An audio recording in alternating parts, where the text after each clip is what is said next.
Imagine working long hours, commuting 3 hours a day, only to come home and still carry the weight of someone else's laziness. That was my life, thanks to my brother. But when I finally snapped, the universe handed me the sweetest revenge, the most unexpected way, with toilet paper.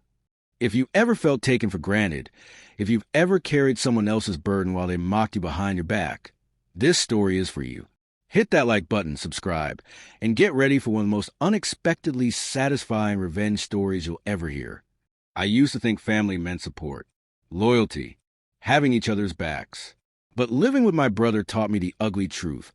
Sometimes, family can be the biggest leech in your life. You see, technically it was my place, my name on the lease, my money paying the bills.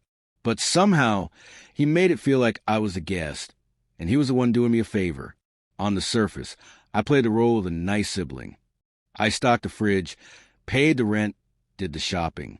But behind my back, he was whispering poison into our mom's ear. Stuff like, protagonist is so lazy. They never take responsibility. I'm the one holding this place together. And of course, my mom believed him. She'd call me up, nag me, lecture me, while he sat 2 feet away, grinning, letting me take the heat for things he never even lifted a finger to do. And still, I kept carrying him. Why? Because every day, I had a 3-hour commute for work. By the time I got home, most stores were closed. If groceries weren't bought, dinner wasn't happening. Bills needed paying? I handled it. Essentials?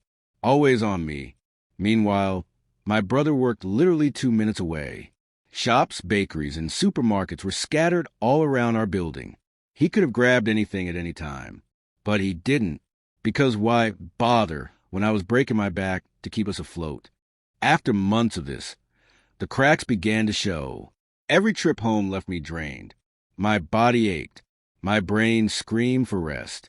And still, when I opened the door, I'd see his smug face, gaming, laughing, living rent-free while I dropped grocery bags on counter. But one day, it was the toilet paper that broke me. I noticed we were running low. Normally, I'd make a mental note, leave work early, and squeeze and run to the overpriced midnight convenience store. But this time, I was done. I remember staring at that last roll and thinking, why is this my problem? Why am I the only one making sure he has toilet paper to wipe with? So I didn't buy it. I stocked the fridge with food, sure. I picked up necessities. But toilet paper? Nope. For once, I was going to let the responsibility fall where it belonged. Squarely on him. I wasn't plotting revenge. Honestly, I was just exhausted. But life had other plans. Here's the part one didn't know. That very weekend, my brother had invited a friend over. Without telling me, of course. The guy was hanging out, probably thinking my brother was a cool-ass host. Until nature called. Suddenly, from the bathroom, we all hear, hey, where's the toilet paper? The apartment went dead silent. My brother froze, eyes darting around. Then he called out, annoyed, confused, hey, where's the toilet paper? And that was my cue. I leaned back, kept my voice calm, almost innocent. Why are you asking me? It's always been in the bathroom. If it's not there, that must mean there isn't any. The look on his face, priceless. Normally, I would have been mortified, embarrassed that a guest had to deal with something so awkward. But not this time. This time, I felt a wave of justice. My brother turned red, scrambling. His friend sat stuck in the bathroom, probably wishing he could disappear. And me? I kept a straight face, pretending I had no idea what was going on. Panic set in. My brother threw on his shoes, muttering curses under his breath, and bolted out the door. He had to run, literally run, to the nearest shop to buy toilet paper, while his guest waited awkwardly in the bathroom. By the time he came back, sweaty and furious, his friend was too embarrassed to even look at him. And me? I sat there, quietly enjoying chaos.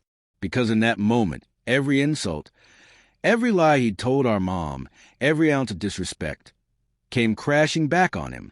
It wasn't planned. It wasn't even malicious. But oh, was it satisfying. This was the first time my brother had to feel the weight of his own laziness. The humiliation wasn't mine. It was his. And the best part? I didn't have to lift a finger. I didn't scheme or plot. I just stopped cleaning up his mess. And nature, karma, whatever you want to call it, took care of the rest. Looking back, I realized something important. Sometimes revenge doesn't come from grand, elaborate plans. Sometimes it comes from stepping back and letting someone trip over the very mess they created. So what do you think? Was that the perfect slice of karma? Or what?